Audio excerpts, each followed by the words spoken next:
So, hello friends, welcome all of you. And in continuation with the previous lecture, in which we discussed about colonization in Africa. Colonialism in Africa is a very, very important and a moving chapter.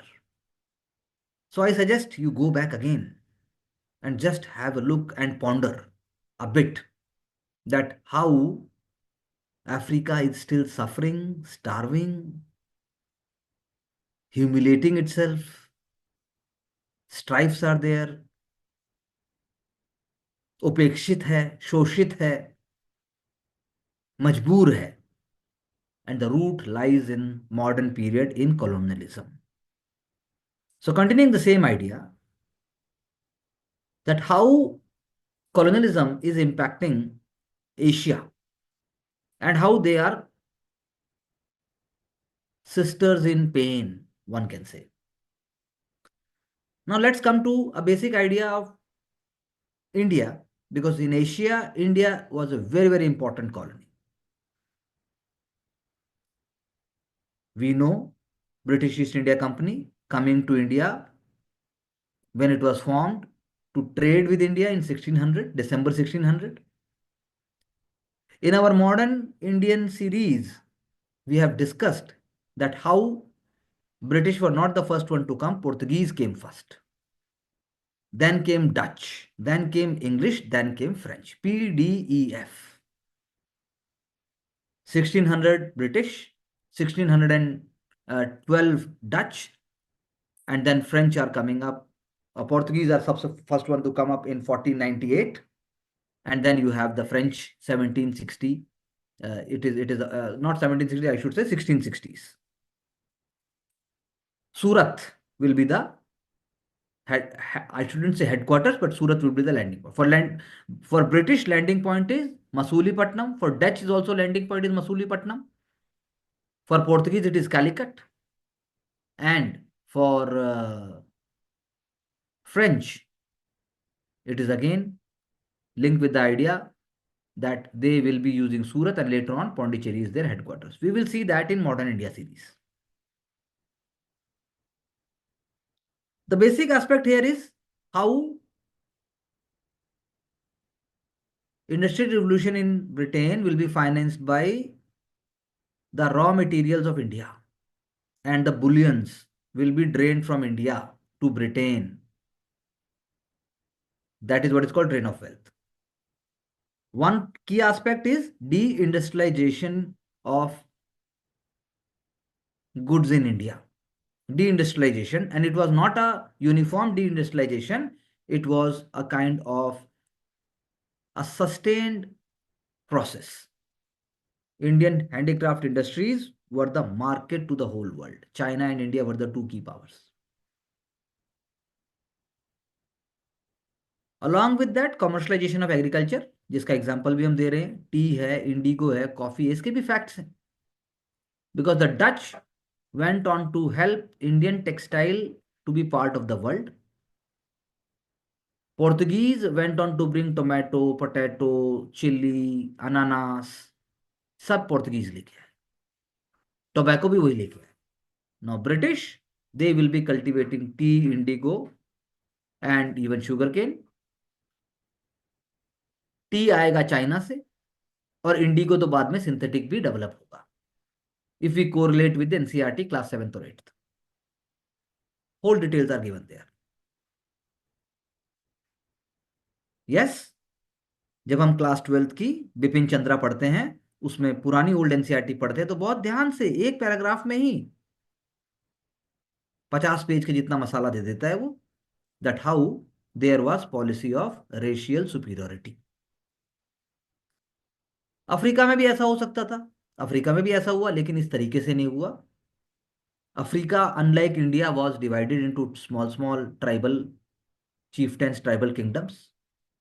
Africa was not a great civilizational legacy. Africa was not advanced like with the India was, but India भी modern नहीं था, Africa भी modern. लेकिन India was having a great enduring civilizational legacy. हल्दी से क्या होगा, आंवला से क्या होगा, आयुर्वेद से क्या होगा, ये हमारा 1000 2000 साल से भी पुराना कंटिन्यूड लेगेसी चला आ रहा था। ऐसा अफ्रीका के केस में हम नहीं देखते हैं। अफ्रीका में एनिमिस्टिक कल्चर था, अफ्रीका में ट्राइबल कल्चर।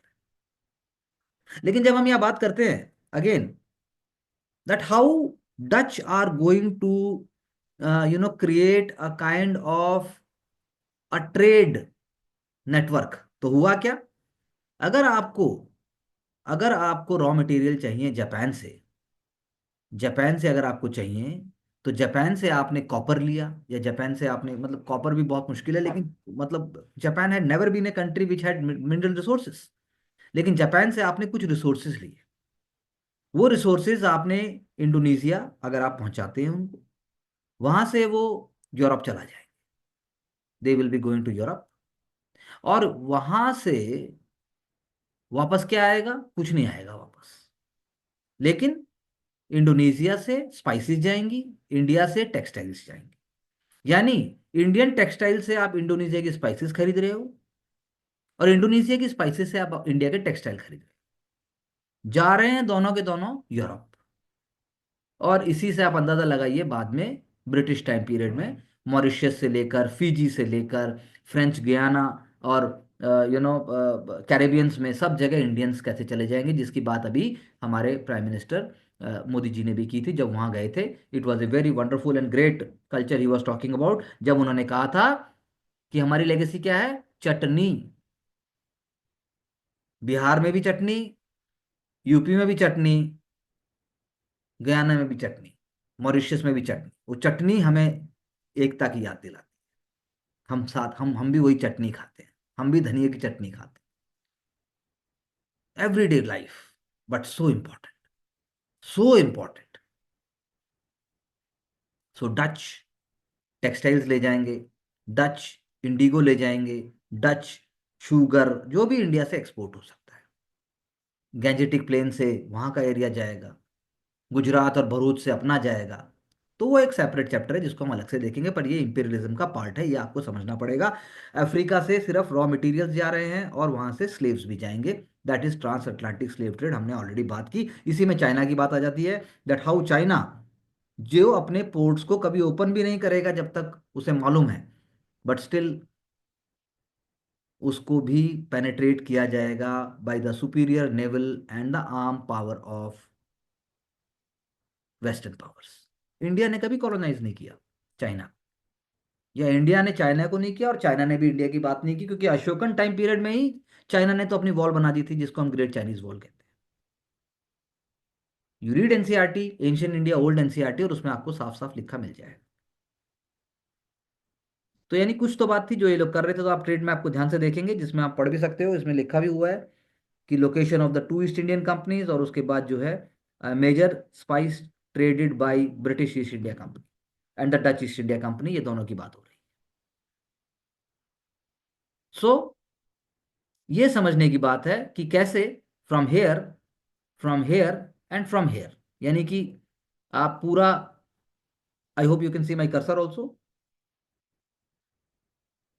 जी सर। हाँ, this is very important to see. अब बात आगे आते हैं, अब देखिए, ये उसी ट्रेड नेटवर्क का एक और एलिमेंट है। जब इंडिया में मद्रास, मद्रास में सबसे पहले ब्रिटिश का फोर्ट भी आता है, कैलकाटा में आता है फोर्ट विलियम्स 1720s के आसपास, और बॉम्बे, बॉम्बे फोर्ट अभी भी जिसको बॉम्बे फोर्ट एरिया कहते हो, जब मराठा खत्म होंगे तो बॉम्बे ब्रिटिश के कब्जे में आएगा, 1818 से पहले नहीं आने वाला, खुलकर तभी आएगा। वेस्टर्न इंडिया इसीलिए लास्ट में उनके कब्जे में आता है, ईस्टर्न इंडिया पहले आता है, और मद्रास फ्रेंच के साथ साथ आ जाता है। Canton, very important port. अब यहां से देखिए कहाँ जा रहा है, केप ऑफ गुड होप का आपने चक्कर काटा, आपने फिर उसके बाद यूरोप में पहुंचा दिया। सो आज हम बात करते हैं वर्ल्ड ट्रेड की, आज हम बात करते हैं जियो स्ट्रेटेजिक पोजिशंस की। अरे भाई, हर जगह तो वेस्टर्न पावर्स ऑलरेडी हैं। अमेरिका की बेसिस कहाँ नहीं है? रशिया का इन्फ्लुएंस कहाँ नहीं है? हाउ इंडिया, अफ्रीका और चाइना कैन ग्रो? चाइना इसीलिए, that is why America is not looking forward to the great growth of China, and it is saying so. क्योंकि अमेरिका की एक्सेप्शनल ग्रोथ का time period चला गया है। ऐसा मैं नहीं कहता, ऐसा रुचिर शर्मा जी कहते हैं। Ruchir Sharma, world renowned scholar and economist. तो इसीलिए डच ईस्ट इंडिया कंपनी वो बहुत इंपॉर्टेंट रोल प्ले करेगी। और जब जब Dutch East India company Indonesia से, या फिर आप कह लीजिए जावा सुमात्रा आइलैंड से, अंग्रेजों को लात मारकर निकाल देगी, there will be skirmishes and massacres, तब मजबूरी में England will be dumping back to India. वरना इंडिया को पहले कॉलोनाइज करने का अंग्रेजों का भी ऐसा कोई इरादा नहीं था। Everybody wanted to have spices from Spice Islands, और you can say Java Sumatra and Indonesia. So क्या क्या हो रहा है, पेपर है, नटमग है, मेस है, क्लोव्स है, सीलॉन से आप सिनेमन, पेपर, कार्डमम, आइवरी, आर्केनेट, यहां से आपका ये जा रहा है। तो आप देखिए कैसे बाताविया से, गल्ले से कैपटाउन, कैपटाउन से एम्स्टर्डम। यानी एम्स्टर्डम नहीं है, Amsterdam is not Amsterdam, Amsterdam is the world market. वहाँ इटली के लोग भी आएंगे, पुर्तगाल भी आएगा, स्पेन भी आएगा, यूके भी आएगा, और यूएस तो जैसे कॉलोनीज अभी हैं उनकी तो कोई वैल्यू ही नहीं। सो प्लीज अंडरस्टैंड, मैंने अभी भी आपसे कहा था जापान से प्रीशियस मेटल्स आएंगे, जबकि हम बोलते हैं Japan is always importing silk, porcelain, spices, luxury goods. यहां से भी porcelain, T, sugar, silk and spices, luxury goods and cloth. बात अभी भी वही है, चीजें कुछ हद तक बदली हैं in a different way. So in the prelims examination, examination wants you to be very very clear, एक ऐसी चीज घुसा देगा इसके बीच में जो वहां होती ही नहीं है, बस आप जोश में उसको देख नहीं पाते, बस आप मर गए। तो आपको समझना पड़ेगा कि क्या हो सकता है, ये हो सकता है, और जो नहीं हो सकता अगर आपको नया पता चल रहा है तो दिमाग में बैठना चाहिए। लाइक जापान से प्रीशियस मेटल्स और लेकर भी जा रहा है। सो ये एक बहुत important Dutch East India Company का नेटवर्क है जिसको अंग्रेजों ने बहुत अच्छे से समझा, and they are going to use it in a smart way. अब जब बात आती है कि चाइना में इंपीरियलिज्म कैसे आएगा, चाइना में इंपीरियलिज्म आएगा जब imperialistic tendencies will be visible. Opium wars जिसकी हमने कल भी बात की थी, you can just go and Google, दो ओपीएम वॉर्स हैं। यानी चाइना चाहता है ओपीएम रुके, और ब्रिटिश ने उसकी स्मगलिंग वहां की है। और ओपीएम वॉर को ना नाम देते हुए सिविलाइजिंग वॉर, या फिर हम मॉडर्नाइजेशन करना चाहते हैं चाइना का, या फिर चाइना को तो ओपन करना चाहिए अपने आप को ट्रेड करने के लिए, ऐसे विचारों को बोलते हुए आप कह सकते हैं कि वेस्टर्न पावर्स करेंगे। आज तो इंग्लिश नहीं बोल रहा है, आज इंग्लिश भी नहीं बोल रहा है, and today US is also saying that we are not going to do anything for free, we are not going to give any kind of privileges. पीछे की कोई बात ही नहीं कर रहा।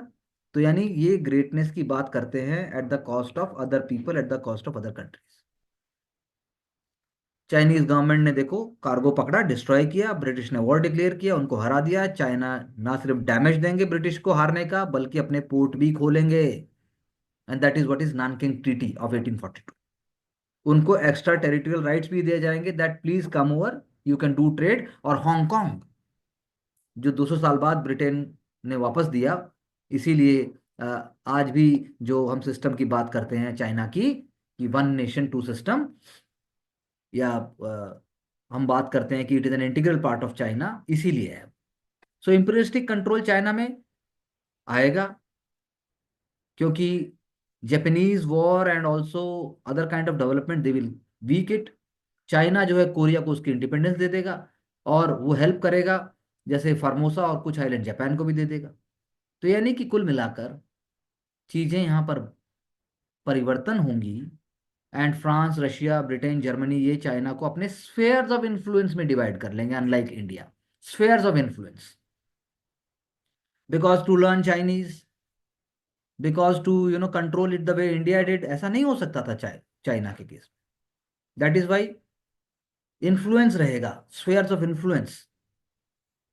चाइना को जापान को पे करना पड़ेगा, और यूएस उसमें फिर सजेस्ट करेगा there must be open door policy.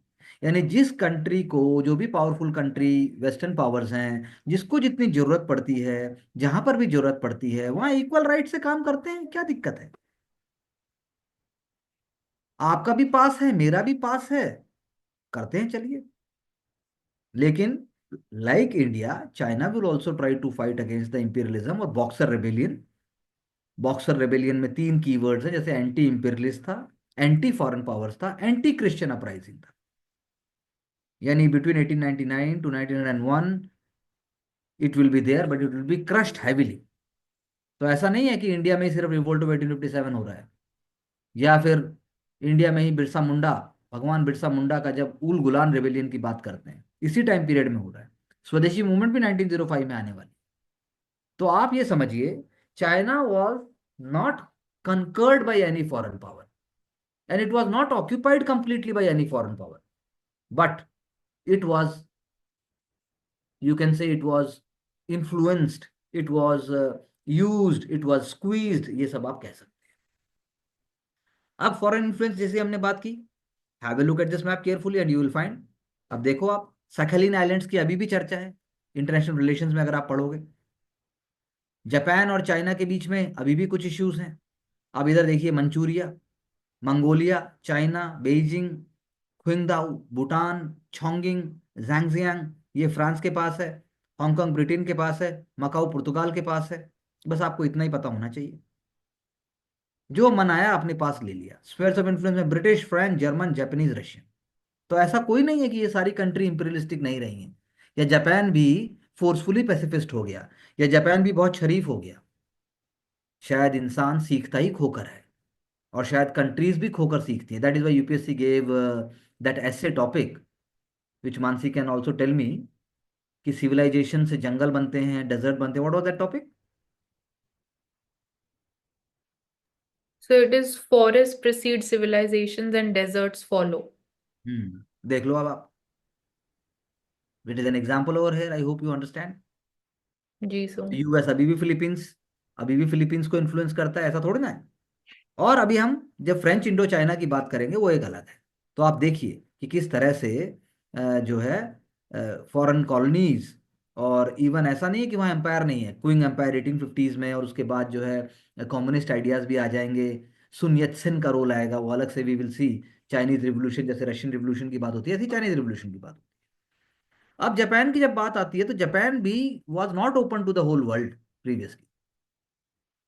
Gun boat diplomacy, यानी कि आप अपने जहाज लेकर आ गए हो, आपके पास गन है, ज्यादा बोलोगे तो गोली चलाई जाएगी, ज्यादा बोलोगे तो गन बोट डिप्लोमेसी, गन जिसके पास पहले है उसके पास चली। तो 1853 में अमेरिका कोयर्स करेगा, कंपेल करेगा जापान को, ओपन करो, आप ट्रेड करो, ट्रेड हमारे टर्म्स पे होगा। जैसे अभी स्विट्जरलैंड ने मोस्ट फेवर्ड नेशन स्टेटस हटा दिया इंडिया का। It is a news, and it is an important development which you have been discussing. उससे क्या होगा? हमारी कॉस्ट बढ़ जाएगी, because we went on to say कि जो आपको टैक्स देने चाहिए आप वो टैक्स दीजिए। अब देखिए, अब आप स्विट्जरलैंड को, the neutral country, so called egalitarian country, so called the country having all the international institutions का हेडक्वार्टर है, उससे बड़ा भगवान कोई है ही नहीं। देखो, जरा सी सुई लगते ही और फट से कर दिया 1 सेकंड में। तो after America, Britain, France, Russia सब आएंगे, वो ऐसे एग्रीमेंट करते चले जाएंगे। लेकिन 1867 में एक इंपॉर्टेंट जो हम कॉन्सेप्ट को समझते हैं, वो है मेइजी रिस्टोरेशन। अब रिस्टोरेशन क्या? क्या रिस्टोरेशन? अरे, घर जब डूबने वाला है, घर जब टूट गया है, घर में बाढ़ आई थी, अर्थक्वेक आया था, लैंडस्लाइड आया था, वायनाड होगा, तो रिस्टोर तो करना पड़ेगा। केदारनाथ होगा, रिस्टोर तो करना पड़ेगा। तो Japanese society, Japanese culture, Japanese economy, Japanese farming, सब कुछ अपने आप को मॉडर्नाइज करने पे आ गया। तो मेरा क्वेश्चन ये है, क्या ये मॉडर्नाइजेशन बिना यूएस, बिना ब्रिटेन, बिना फ्रांस, बिना रशिया, इन सब के, रशिया इतना एडवांस हम नहीं कह सकते, क्या इनके बिल्कुल बिना इन्फ्लुएंस के हो सकता था?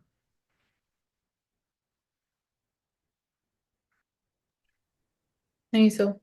नहीं हो सकता। Very true. क्योंकि जापान के पास रॉ मटेरियल तब भी नहीं थे अपनी इंडस्ट्रीज के लिए, लेकिन उसने, उसके पास जगह थी, और उसने मार्केट ढूंढे, and it went on to become a manufacturing based country, जबकि उसके पास कोई स्कोप नहीं है। So Meiji restoration is the foundational basis. यानी कॉलोनलिज्म के एस्पेक्ट्स को भी उसने ट्विस्ट कर दिया, कॉलोनाइज ही नहीं हुआ उस तरीके से। यानी चाइना बन गया एक तरीके का मार्केट, और चाइना और जापान के बीच में एक बार नहीं कई बार war.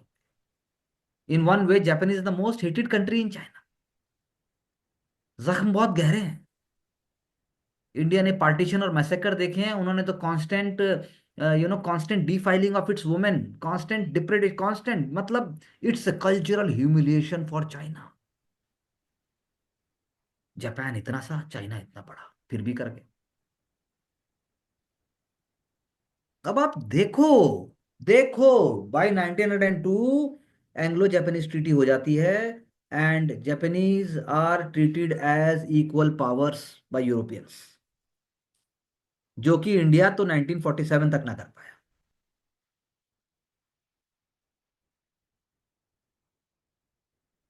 Are you getting my point? So Yes, sir. imperialism was not limited to one person of race. It was a greed of economic and political power. ये बिल्कुल ट्रू है, हमने इस चीज को समझा। अब please have a look and understanding of the Japanese expansion in the late 19th and 20th centuries. By 1870 we have Japanese empire, and by 1930s we have large number of acquisitions, आसपास फैलाना शुरू कर दिया। और वो 1937 से लेकर 1942 यानी कि सेकेंड वर्ल्ड वॉर भी आ जाएगा, आप लगा लो, वो उसी का एक ऑनगोइंग एस्पेक्ट है। Please have a look very carefully कि कैसे जापान का फिलीपींस से नीचे से लेकर और जो नीदरलैंड, ईस्ट इंडीज जो हम कह रहे हैं, और चाइना के यहाँ तक, ये पूरा का पूरा जापान का स्फीयर ऑफ इन्फ्लुएंस था, जैसे आज हम चाइना की बात कर रहे हैं। चाहे वो ओकिनावा हो, ओकिनावा अभी भी वहाँ फोर्सेस हैं। There is a Okinawa song also which my friends shared with me when I was there in Japan. मेरे को फर्स्ट टाइम ओकिनावा नाम ही वहाँ पता चला। अच्छा, ये भी कोई जगह है भाई। तो आप ये देखिए कि Japanese occupation of French Indochina in 1940s वो भी हो रहा था, because there was power with them, there was opportunity, and as we know, we will read separately in the Second World War how there was, what one can say, the Axis जो बनाया है इन्होंने, Germany, Italy, Japan, इन सब ने जो मिलकर जो एक सोच रखी, उसकी बात एक अलग है। पर यहाँ समझने की बात यह है कि किसी ने भी ह्यूमैनिटी को, किसी ने भी क्लैरिटी को साथ नहीं दिया। लेकिन जब बात हम साउथ एशिया की करते हैं तो India we spoke about, China we spoke about, लेकिन Sri Lanka, so Sri Lanka, like the Portuguese were coming, then Dutch came, then British came, and it was the introduction of tea and rubber plantations. Tamil, Sri Lankan Tamils का issue आज तक इसी direction में है। And France obviously will speak separately, वो Indo China में, या फिर आप कह सकते हो साउथ ईस्ट एशिया में उसका दबदबा हो। We have already studied about, and we will see separately also, that how Anglo-Burmese war जो रिजल्ट थे वो एंग्लो इन्फ्लुएंस को बर्मा में लेके आएंगे। In 1880 Burmese king is giving France the right to build a railway from Tonkin. जब वो करेगा तो British government is fearing that French expansion will start, and that is how it will also try to exceed its influence through North East India, और जैसा हम जानते हैं it became part of Indian Empire. US Cuba को और full Philippines को occupy कर लेगा। Imperialism in central and western Asia जो हम बात करते हैं, वो एक तरीके से पूरे वर्ल्ड को अभी फाइनेंस कर रहा है। England and Russia are great rivals, Afghanistan will become a buffer zone. अभी हम सेंट्रल एशिया या ईरान की बात नहीं कर रहे हैं, लेकिन आप समझ लीजिए कि जो आज के ग्लोबल इश्यूज हैं, their roots goes back to colonial, चाहे फिर वो तिब्बत की बात क्यों ना हो। Even in Iran, Russia and England will be setting up their bank in 1997. They will divide Iran into different zones of influence. यानी कि जॉइंट एंग्लो रशियन सुप्रीमेसी हो जाएगी। वही बात जो इंडिया के कॉन्टेक्स्ट में is not applicable with respect to colonialism, कि रशिया और इंग्लैंड के साथ हो सकते हैं, वो यहां नहीं है, लेकिन ईरान के कॉन्टेक्स्ट में हो जाए। So never get very surprised in the prelims examination or even in the mains when the question is such which is beyond emotional tagging. Practical सोच होनी चाहिए। फर्स्ट वर्ल्ड वॉर के बाद सीरिया, पैलेस्तीन, मेसोपोटामिया, अरेबिया, ये Turkey से ले लिए जाएंगे, ऑब्वियसली ऑटोमन एम्पायर को कोलैप्स कर दिया जाएगा और वो इंग्लैंड और फ्रांस के कंट्रोल में आ जाएंगे। इसीलिए सीरिया में आज जो होता है उसकी रूट्स भी फ्रांस में जाती है। Palestine issue obviously is linked with what British did and rest of the powers. So this is how Portuguese are having their influence in New Guinea and even Timor. East Timor separate country है, आप check कीजिए कैसे उसने struggle किया Indonesia से separate होने के in the last 20-30 years. Spanish and American control, फिर डच कंट्रोल है, Malacca, Singapore, British is in Burma, French है, कंबोडिया, वियतनाम, लाओस। लेकिन थाईलैंड इस तरीके से कभी भी कॉलोनाइज नहीं हुआ। इसलिए स्पेनिश और अमेरिकन कंट्रोल रहेगा। Like Japan, it will be division of resources in an equal way. Colonize ही नहीं हुआ इसलिए, जैसा मैंने आपसे कहा। So we have to understand what is happening at what point. Singapore, see 1819, Malaya, Malacca, Brunei. So world has changed a lot, things have been moving and population had grown, nationalities emerged। इस तरीके से काम हुआ। Asia की जब imperialism की बात करते हैं, इंडिया देखिए आप, फिर भी the greatest sufferer, advanced culture, traditional society, unity in diversity का जो एग्जाम्पल था। लेकिन British claims that they were the one who made India United, नहीं तो इंडिया यूनाइटेड ही नहीं होता। तो ऐसा नहीं है, ऐसा नहीं है। We will discuss it separately also. And you can always write back your questions, create your understanding. You must write your own short synopsis which must be full of thoughtful ideas. Then only our whole exercise will be meaningful. जब हम बात करते हैं Australia की, so Australia जैसे कि Brazil Portuguese के context में एक तरीके से आप कह सकते हैं इन्फ्लुएंस हुआ। ब्रिटिश ने अमेरिकन कॉलोनीज को पहले स्क्वीज किया और बाद में वो इंडिपेंडेंट हुई। बहुत सारे settlers, those who are not fitting in the civilised society and the norms of the British, and even in context of they were not the one who are following all the norms, they will be deported from England. So many will go to even American colonies and many will go to Australia, and they were given the condition कि वो Britain वापस नहीं आएंगे। So that is why Australia, Canada, they were given the status of self government within the British Empire, जिसकी बात दादा भाई नौरोजी ने भी शुरू में की थी। उन्होंने भी कहा था that we must also be given। 1905 में ऐसी बात कर रहे हैं। गोपाल कृष्ण गोखले भी बोलेंगे, बनारस सेशन में ही बोलेंगे, और दादा भाई नौरोजी कैलकाटा सेशन में बोलेंगे। They were not demanding independence because it was impossible. The kind of clutches, the kind of ignominy, the kind of humiliation Indians were suffering. इतनी अवेयरनेस ही नहीं थी। पीटी कैसे निकलेगा, मेंस कैसे निकलेगा, आप छोड़ के भाग जाओगे। जागना पड़ेगा, सेक्रीफाइस करने पड़ेंगे, या तो लालच या जीत, दोनों चीजें साथ में कभी नहीं आती। So that is why Australia एक तरीके से वो जगह बनेगी जो कि कॉलोनी होगी, जहां पर sheep farms, mining station, wine yards, wheat farming, और नेटिव्स को भी वहां दबाएंगे। एबोरिजिनल्स को अभी भी वहां पर दुख है, whether it is Australia, whether it is New Zealand. Australia में when the British monarch in last month when he was there, then there was a native legislative person, a female parliamentarian was there, and she protested against the visit of the British monarch. I am sure आपने देखा होगा। Chinese immigrant भी cheap labour है, इसलिए Chinese immigration जो है वो वो रोक दिया जाएगा because they were getting out number. इससे यूरोपियन माइग्रेशन बढ़ जाएगा ऑस्ट्रेलिया में। सो वो कोई रहने की जगह ही नहीं थी, रेगिस्तान है, पानी है, कुछ है ही नहीं, सिविलाइजेशन नहीं है, कल्चर नहीं है। वो अपने आप में कल्चर वक्त के साथ बनेगा। Different cultures from Europe, Asia और इंडियंस तो हैं ही वहां पे। So that is how White Australia की पॉलिसी 1970s में एंड होगी, and then Asians will also be going there. You can see this कि कैसे यूरोपियन कॉलोनीज, कैसे फ्रांस, कैसे यूके, कैसे जर्मन, कैसे नीदरलैंड, कैसे बेल्जियम, सबका वहां पर भी इन्फ्लुएंस था till the beginning of the 20th century.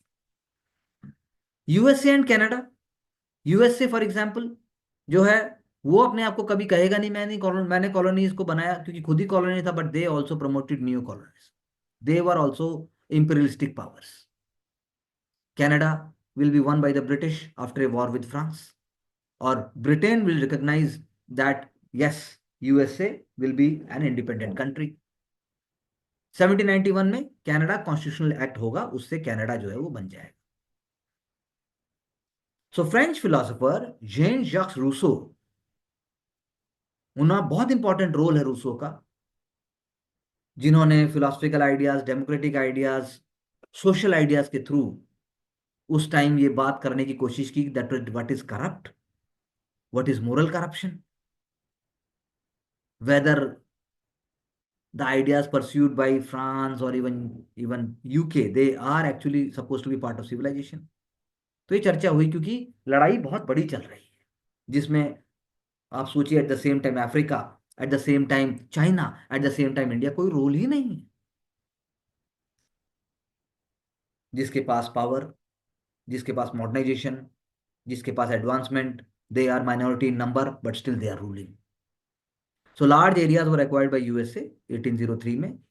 वहां उन्होंने वहां भी खरीद लिए, लुइसियाना परचेज हो गया, अलास्का रशिया से ले लिया, और वॉर करके बहुत सारा जो पार्ट जो है मैक्सिको का यूएस का पार्ट बना.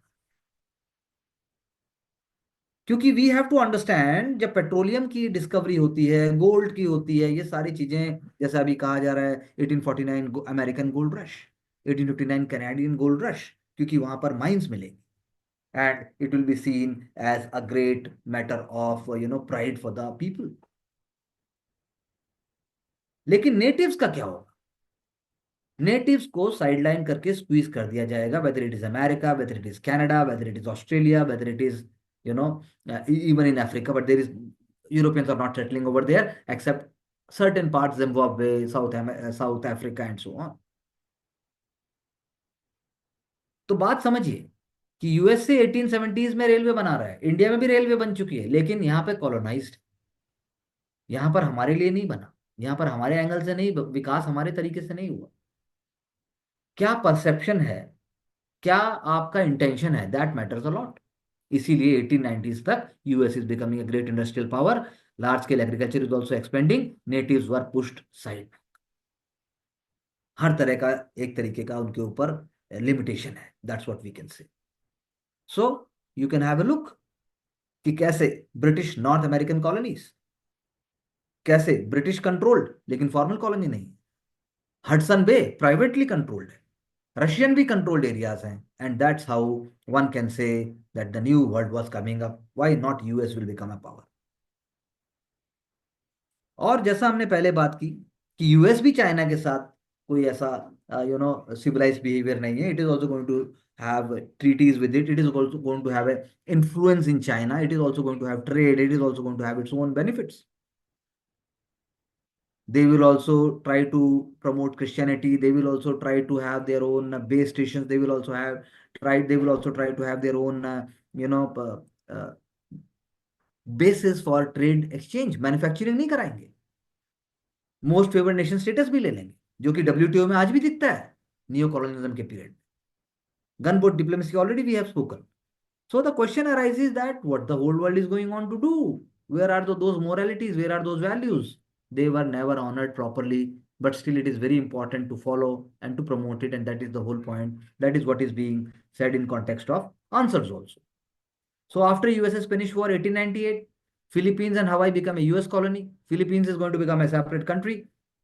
Obviously Hawaii के साथ ऐसा कुछ नहीं है. So you have to understand the process remains. कहीं पर डॉलर होगा, कहीं पर गन बोट डिप्लोमेसी होगी, कहीं पर पावर होगी. And Monroe doctrine is very important. Simple words कि US alone had the right to intervene the affairs of neighbouring countries. इस कॉन्टिनेंट में ना रशिया की बात चलेगी, ना किसी और की चलेगी, हम डिसाइड करेंगे यहाँ क्या होगा. ये मुनरो डॉक्ट्रिन हो गई. और वहां कैसा ऑर्डर मेंटेन होगा? वहां वो ऑर्डर मेंटेन होगा जो ऑर्डर यूएस को बेनिफिट कर सकता है. So you have to examine this map when you go back to the lecture again, कि कहां पर यूनाइटेड स्टेट्स ने मिलिट्री फोर्स को यूज किया, कहां पर उसने लैंड को एक्वायर किया, कहां पर रिसोर्सेज को एक्वायर किया लैटिन अमेरिका से in the late 19th and early 20th century, और उसने कैसे अपने आप को monopolistic, brutal, ruthless, supreme American dream बना दिया। आज भी बात करते हैं क्यूबा हमारे जैसे चलेगा, ना चल पाया। आज भी बात होती है, Donald Trump says that we do not want illegal migrants. अरे भाई, आज की बात कर रहे हैं। So US companies have squeezed all the resources from this continent. All resources have been taken away. That's why rest of the countries are poor, but still they are the one who are sending the labor. Mexico है, उसके बाद El Salvador है, Honduras है, Guatemala, बेलीज, ये सारी जो countries हैं, इन countries के दुनिया भर के लोग, छोटा काम और कौन करेगा? America. So please understand, this is a very, very important map. Just go through it again and you can take a screenshot later on and also try to understand and work on it. So Dominican Republic, जैसा हमने बात किया, USA उसको भी control करेगा, उसको annex कर लेगा 1916 में। क्यूबा में अपनी ट्रूप्स को भेजेंगे, निकारागुआ में ऐसा होगा, मैक्सिको में ऐसा होगा। Many countries in South America, they will be serving as markets for manufacture and raw material, जैसा कि इंडिया के साथ हुआ, but in a different way. So most countries of South America, they were politically independent, but they were never economically supreme and powerful till today. Panama, वो भी US करेगा, Panama canal बनेगी, it will be linking Atlantic and Pacific ocean. Please go back to geography map and do have a look कि Panama canal की बात होती है। Panama canal के अलावा we have been talking from last 2 years की एक सेपरेट कनाल भी बनाएगी। डू ऑल्सो लुक, यूपीएससी में क्वेश्चन भी आ चुका था कि वो क्या है और क्या हुआ था।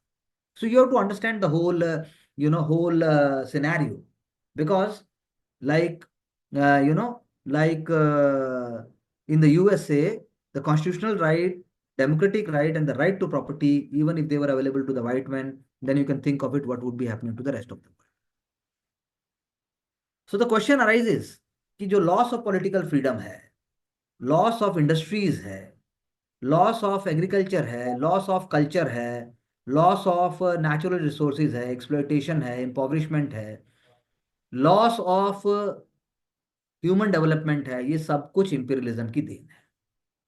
सो it is not very difficult for us to understand कि क्या फैक्टर्स होंगे जो अफ्रीका का डेवलपमेंट नहीं कर पाएंगे। इकोनॉमिक प्रॉब्लम्स है, पॉलिटिकल इंस्टेबिलिटी है, उसके बाद हमने बात की ट्राइबल डिफरेंसेस की, बात की न्यू इकोनॉमिक कॉलोनाइजेशन की, हमने लास्ट चैप्टर में भी बात की, एग्री बेस्ड इकोनॉमी है, and some facts are also written over here. You can just go through it and you can in fact make it more polished when you understand on your own.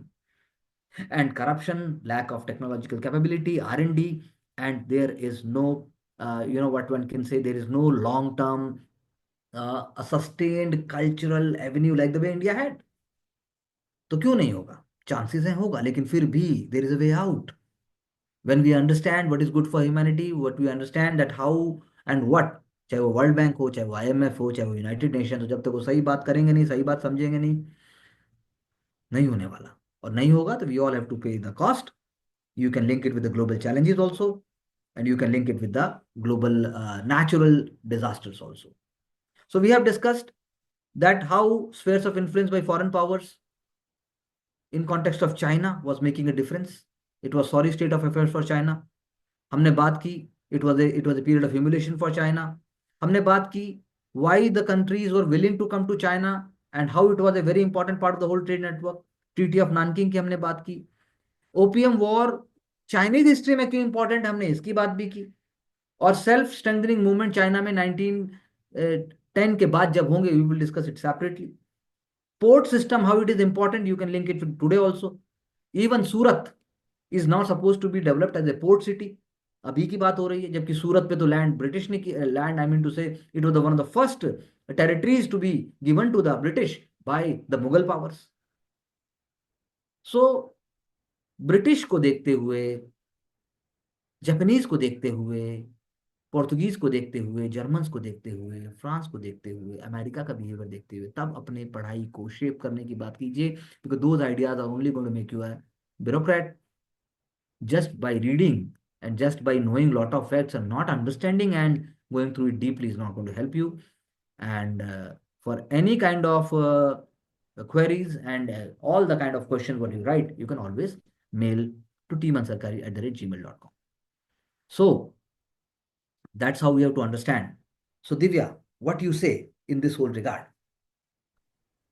Sir America colonise था, लेकिन जब हम देखते हैं British, पुर्तगाल और Spanish या Dutch को देखते हुए, उन्होंने भी उसी चीज को आगे पॉलिसी को फॉलो किया जो उन बाकी कंट्रियों के परिप्रेक्ष्य में हम चीजों को देखते हैं सर। उसके साथ साथ एशिया के में देख सकते हैं कि किस तरह से जो ट्रेड रूट बना स्पाइसेस के लिए, या फिर जो बार्टर सिस्टम बोल देते हैं, जो पुराने तरीके से उसको यूज किया जाता था कि टेक्सटाइल के लिए, स्पाइसेस के लिए, कि एक कंट्री से दूसरी कंट्री में और एंड में यूरोप कैसे पहुंचाया जाएगा उनको सर।